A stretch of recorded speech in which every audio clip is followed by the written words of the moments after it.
বিসমিল্লাহির রহমানির রহিম। আসসালামু আলাইকুম। আমি মোহাম্মদ মশিউর রহমান। প্রিয় দর্শনার্থী, মসিউ ইংলিশ এইচএসসি পক্ষ থেকে আপনাকে সুস্বাগতম। প্রিয় শিক্ষার্থী, তোমরা নিশ্চয়ই লক্ষ্য করেছ এই চ্যানেলটি হচ্ছে একটি বিশেষ চ্যানেল। যারা একাদশ শ্রেণী বা দ্বাদশ শ্রেণী কিংবা যারা এইচএসসি পরীক্ষার্থী অথবা যারা ইংরেজি শিখতে চায় কেবল তাদের জন্যই। এখানে তোমাদের সিলেবাস ভিত্তিক সকল পড়ার আলোচনা করা হবে। যেমন তোমাদের রয়েছে ইংলিশ ফার্স্ট পেপার এবং সেকেন্ড পেপার। ইংলিশ ফার্স্ট পেপারে রয়েছে দুটি part. Part 1 reading test, part 2 writing test. Reading টেস্টে তোমাদের সকল ইউনিটের প্রত্যেকটি লেসন আলোচনা করব। আলোচনা শেষে আমি কিভাবে 1 নং প্রশ্নের উত্তর অর্থাৎ এমসিকিউ উত্তর লিখতে হয় এর সঠিক কৌশল দেখিয়ে দেব এবং পার্ট 2 অর্থাৎ বি এর ক্ষেত্রে তোমাদের কিভাবে প্রশ্নের উত্তর লিখতে হয় সেটিও আমি সহজে দেখিয়ে দেব। প্রশ্নের উত্তর লেখার সহজ পদ্ধতি রয়েছে। কোশ্চেন নং 2, কোশ্চেন নং 2 এ তোমাদের আছে ইনফরমেশন ট্রান্সফার অথবা ফ্লো চার্ট। ইনফরমেশন ট্রান্সফার লেখার সঠিক পদ্ধতি আমি দেখিয়ে দেব এবং ফ্লো চার্ট লেখার সঠিক নিয়ম এবং বিশেষ কৌশল আলোচনা করব। কোশ্চেন নং 3 তোমাদের রয়েছে সামারি। সামারি লেখার অভিনব কৌশল আমি তোমাদেরকে দেখিয়ে দেব। কোশ্চেন নং 4 তোমাদের আসে গ্যাপ ফিলিং, অর্থাৎ এখানে 10টি গ্যাপ থাকে, 10টি গ্যাপের মধ্যে উত্তর লিখতে হয়। গ্রামাটিক্যাল চেঞ্জ করতে হয় কখনো কখনো। গ্রামাটিক্যাল আইটেম কিভাবে চেঞ্জ করে উত্তরটি লিখতে হয় সেটি আমি সঠিকভাবে আলোচনা করে তোমাদেরকে দেখিয়ে দেব। তারপর আমি আলোচনা করব gap filling without clue. Gap filling without clue যদি তুমি সঠিকভাবে পড়ো আমার দিক নির্দেশনা অনুসারে, তাহলে তুমি অবশ্যই গ্যাপ ফিলিং উইদাউট ক্লুও পেরে যাবে। আমি এই চ্যানেলে এসব কিছু দেখিয়ে দেব। তারপর কোশ্চেন নং 6 তোমাদের আসবে রিঅ্যারেঞ্জমেন্ট, অর্থাৎ কতগুলো সেন্টেন্স এলোমেলো করে দেওয়া থাকবে, এটি সঠিকভাবে লেখার কৌশল আমি দেখিয়ে দেব। তারপর হচ্ছে পার্ট 2 রাইটিং টেস্ট। কোশ্চেন নং 7 আসবে একটি প্যারাগ্রাফ। প্যারাগ্রাফ যে কোনোভাবে লিখলে হবে না, কারণ তোমাদের দিক নির্দেশনা দেওয়া থাকবে, আর সেই দিক নির্দেশনা অনুসারে কিভাবে একটি প্যারাগ্রাফ লিখতে হয় আমি তা এই চ্যানেলে দেখিয়ে দেব। তারপর কোশ্চেন নং 8, কোশ্চেন নং 8-এ আসবে কমপ্লিটিং স্টোরি। একটা স্টোরি কিভাবে স্টোরিটাকে কিভাবে ইনকমপ্লিট থেকে কমপ্লিট করতে হয় তার বিশেষ কৌশল রয়েছে, সেটি আমি তোমাদেরকে বুঝিয়ে দেখিয়ে দেব। তারপরে কোশ্চেন নং 9 আসবে ইনফর্মাল লেটার ও ইমেইল। কিভাবে একটা ইনফর্মাল লেটার লিখতে হয়। ইনফর্মাল লেটারে রয়েছে রিপ্লাই লেটার। রিপ্লাই লেটার কিভাবে লিখতে হয় তার সঠিক দিক নির্দেশনা আমি তোমাদেরকে দেখাবো এবং ইমেল কিভাবে লিখতে হয় সঠিকভাবে সে নিয়ম আমি আলোচনা করব। তারপর আসে কোশ্চেন নং 10। কোশ্চেন নং 10-এ তোমাদের আসবে গ্রাফ অথবা চার্ট অথবা ম্যাপ। কিভাবে গ্রাফ লিখতে হয় খুব সহজে, কিভাবে চার্ট লিখতে হয় খুব সহজে, কিভাবে ম্যাপ সহজেই জানা যায়, এটা আমি পুঙ্খানুপুঙ্খরূপে দেখিয়ে দেব এই চ্যানেলে। তারপরে আসে লাস্ট কোশ্চেন থিম। এই থিমটি কিভাবে সঠিকভাবে লিখতে হবে তার বিশেষ কৌশল আমি তোমাদেরকে দেখিয়ে দেব। প্রিয় শিক্ষার্থী, প্রত্যেকটা আইটেম আমি সঠিকভাবে আগে দেখিয়ে শিখাবো, তারপর পরীক্ষায় কিভাবে আসে তার উত্তরটা কিভাবে লিখতে হয় তা দেখাবো। তারপর আমি বোর্ড কোশ্চেন সলভ করে দেখাবো, টেস্ট পেপার থেকে বিভিন্ন কলেজে প্রশ্ন সলভ করে দেখাবো, অবশেষে হোমওয়ার্ক দেব। যারা নিয়মিত হোমওয়ার্কগুলো করবে এবং সাকসেসফুলি পারবে তাদেরকে পুরস্কারও দেব। তোমরা শুনো নৌকার মাঝি পণ্ডিত ব্যক্তিকে কি বলতেছেন। স্যার, আপনি তো আমাকে অনেক প্রশ্ন করিয়াছেন এবং বলেছেন আমার জীবনের 12 আনাই বৃথা। আমি আপনাকে একটা প্রশ্ন করি। করো। আপনি কি সাঁতার কাটা শিখিয়াছেন? না, শিখি নই। তাহলে এখন ঝড় আসবে, নৌকা ডুবে যাবে, আপনিও ডুবে যাবেন, আমি সাঁতার কেটে চলে যাব। আমি তো দেখছি আপনার জীবনের 16 আনাই বৃথা। কাকে জিজ্ঞাসা করা যায়, কাকে জিজ্ঞাসা করা যায়, কাকে জিজ্ঞাসা করা যায়, কাকে জিজ্ঞাসা করা যায়? ঠিক আছে, ওয়ান ওয়ে। আরা চিকেরা রলি পলি পিকেনা কিনি মিনি ফেস্টি শান্তি পো ইকারমেন চিকারমেন চিনি চো। অনন্ত, you stand up. Who knows him? Make it passive voice. Nice. What a fantastic answer. এই চ্যানেলে তোমরা ইংলিশ সেকেন্ড পেপারেরও পাবে সকল আলোচনা। যেমন ইংলিশ সেকেন্ড পেপারে থাকে দুটি পার্ট, একটি হচ্ছে গ্রামার পার্ট, একটি হচ্ছে কম্পোজিশন পার্ট। গ্রামার পার্টে প্রথমেই রয়েছে কোয়েশ্চেন নং 1 আর্টিকেল। আর্টিকেল সম্পর্কে তোমরা পুঙ্খানুপুঙ্খ আলোচনা পাবে এই চ্যানেলে। প্রথমে আমি দেখাবো পরীক্ষায় কিভাবে আসবে, তারপরে দেখাবো কিভাবে উত্তরটি লিখতে হবে, তারপরে দেখাবো তোমাদেরকে কিভাবে এটা শিখে উত্তরটি লিখতে হবে। সবশেষে board question solve, test paper solve, homework. Question নং 2 এ আসবে হচ্ছে প্রেপোজিশন। প্রথমে আমি দেখাবো তোমাদের আগের মতোই কিভাবে পরীক্ষায় আসে, কিভাবে উত্তর লিখতে হয়, তারপর কিভাবে শিখতে হয়। এটা দেখাবো board question solve, test paper solve, homework, আরও অনেক কিছু। একইভাবে কোশ্চেন নং 3 এ তোমাদের আসবে কমপ্লিটিং সেন্টেন্স উইথ ক্লু। একদম সহজ জিনিস, কয়েকটা নিয়ম জানলেই তুমি পেরে যাবে, আর সেই নিয়মগুলো আমি এই চ্যানেলে আলোচনা করব। কমপ্লিটিং সেন্টেন্স উইদাউট ক্লু, এটা হচ্ছে কোশ্চেন নং 4। একেবারে সহজ জিনিস, তোমরা একটু দেখলেই তোমরা এগুলো পেরে যাবে, আমি এই চ্যানেলে এগুলো আলোচনা করব। তারপর হচ্ছে কোশ্চেন নং 5 correct form of verbs.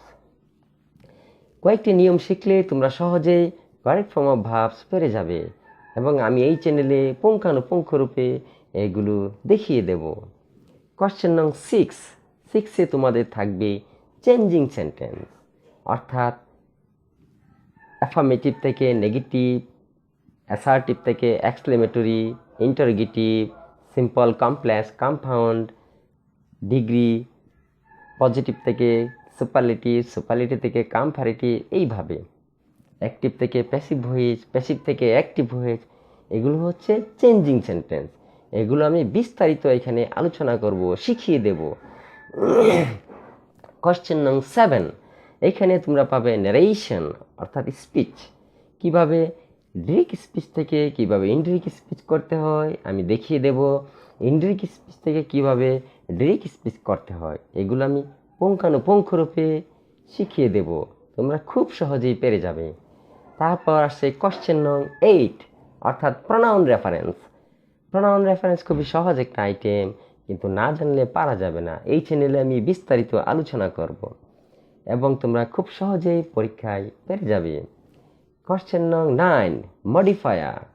Modifier ব্যবহার ইন্টারমিডিয়েটে নতুন ঢুকেছে, এটি পূর্বে ইন্টারমিডিয়েটে ছিল না, কাজে এটিও কঠিন না, সহজ।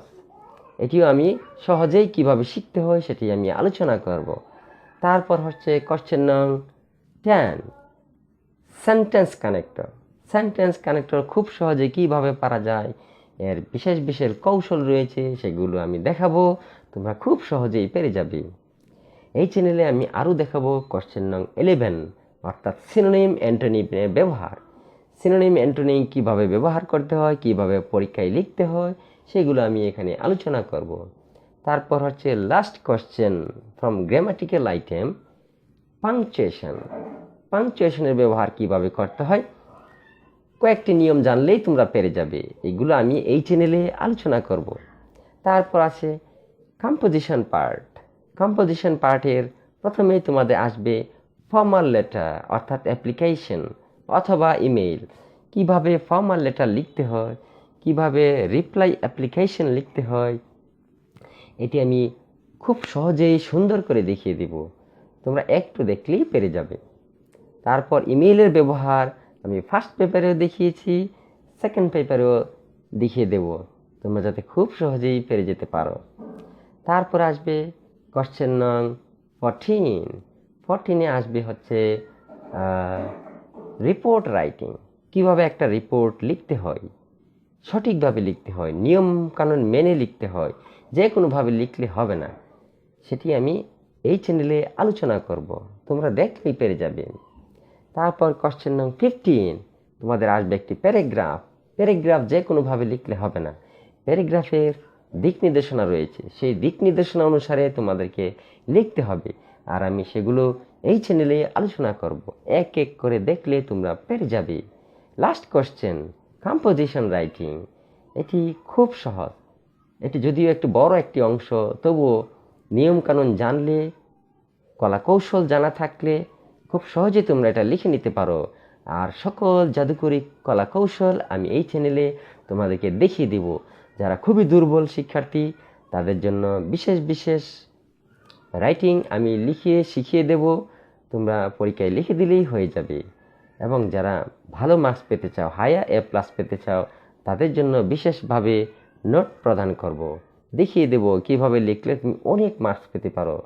Important paragraph, important report, important application, important email, important composition, এগুলো আমি দেখিয়ে দেব, বিশেষ করে লিখিয়ে দেব, যেগুলো তোমরা পড়লে খুবই সহজে বেশি মার্কস পেয়ে যেতে পারো।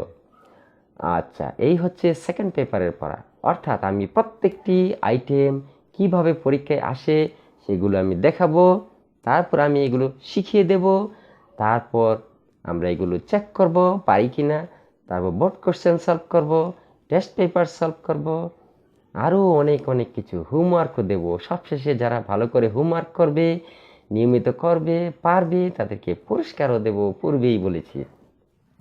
ঠিক আছে প্রিয় শিক্ষার্থীরা, তোমাদের যদি চ্যানেলটি ভালো লাগে তাহলে সাবস্ক্রাইব করে নাও। সাবস্ক্রাইব করে নিলে তুমি সকল কিছু সবার আগে পেয়ে যাবে।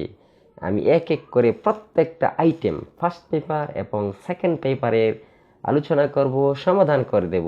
এখানে কোনো কিছুই বাদ থাকবে না, তোমাদের সিলেবাস ভিত্তিক পড়া কোনো কিছুই বাদ থাকবে না।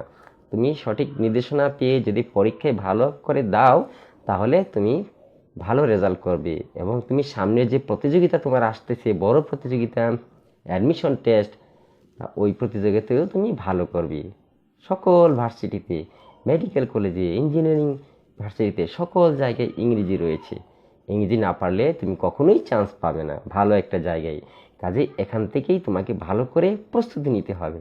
আর সকল দিক নির্দেশনা আমি তোমাদের পাঠ্য বইয়ের মাধ্যমে এক এক করে সব কিছু বলে দেব কিভাবে তোমরা ভালো করতে পারো। ঠিক আছে, সবাই ভালো থেকো, সুস্থ থেকো, আল্লাহ হাফেজ। আচ্ছা, কাকে জিজ্ঞাসা করা যায় প্রথমে? আজকের পড়াটা কাকে প্রথমে জিজ্ঞাসা করা যায়? তোমরা তো সবাই বলেছো পারো, সবার শেখা হয়ে গেছে, তাহলে কাকে ধরা যায়, কাকে ধরা যায়? ঠিক আছে, আমার একটা পন্থা জানা আছে। তোমরা সবাই গ্লিটার ইউর ফিঙ্গার্স, তোমাদের আঙ্গুলগুলো, হাতের আঙ্গুলগুলো ঝলমল করো, মিটমিট করো। যার ফিঙ্গার্সগুলো সবচেয়ে সুন্দর মিটমিট হবে তাকেই আমি প্রশ্নটা জিজ্ঞাসা করব। Glitter your fingers. Okay, stop, it's Nabil. Okay, stand up and tell today's study. What is pronoun reference?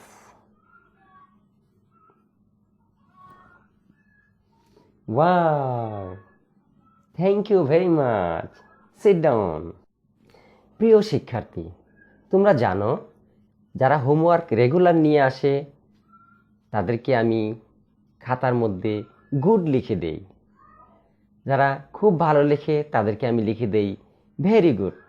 আর যারা কোনো ত্রুটি নেই, একদম পারফেক্ট, খুব ভালো লেখে, নো ফল্ট, তাদেরকে আমি লিখে দেই এক্সিলেন্ট। তাহলে আজকে তোমাদের হোমওয়ার্ক তোমরা এত ভালো করেছো, সবার খাতায় খুব ভালো হয়েছে, এই কারণে তোমরা সবাই এক্সিলেন্ট পাওয়ার যোগ্য। কিন্তু একটা উপহার দিতে চাই আমি, তাহলে উপহারটা কাকে দেওয়া যায়? সবাইকে তো একসঙ্গে দেওয়া যায় না। তাহলে সবার মধ্য থেকে লটারির মাধ্যমে একজন আমরা বাছাই করি। চলো দেখি সেই লাকি স্টুডেন্টটাকে। আমি সিস্টেমটা করে নিয়ে এসেছি, তোমরা দেখো। এই যে এখানে সবার নাম লেখা আছে। আমি এখান থেকে যে কোনো একটা তুলবো। আমি এলোমেলো করতেছি, আবার যা আছে সব আমি দেখেও করতে পারি, না দেখেও করতে পারি, কোনো সমস্যা নেই। আমি সব এলোমেলো করতেছি, এই চোখ বন্ধ করে করতেছি, চোখ বন্ধ করে করতেছি। কে লাকি ব্যক্তিটা, লাকি স্টুডেন্ট, দেখি তো কে লাকি স্টুডেন্ট। দুই একটা পরেও গেছে মনে হয়। ঠিক আছে, আমি একটা নেই, এই যে নিলাম একটা। দেখি কে সে লাকি ব্যক্তি। এই যে, ওয়াও, দেখো কে, it's Ujjwal. Congratulations, what a lucky boy you are. ঠিক আছে উজ্জ্বল, তোমার পুরস্কার তুমি সঠিক সময়ে পেয়ে যাবে, অপেক্ষা করো। Thank you very much.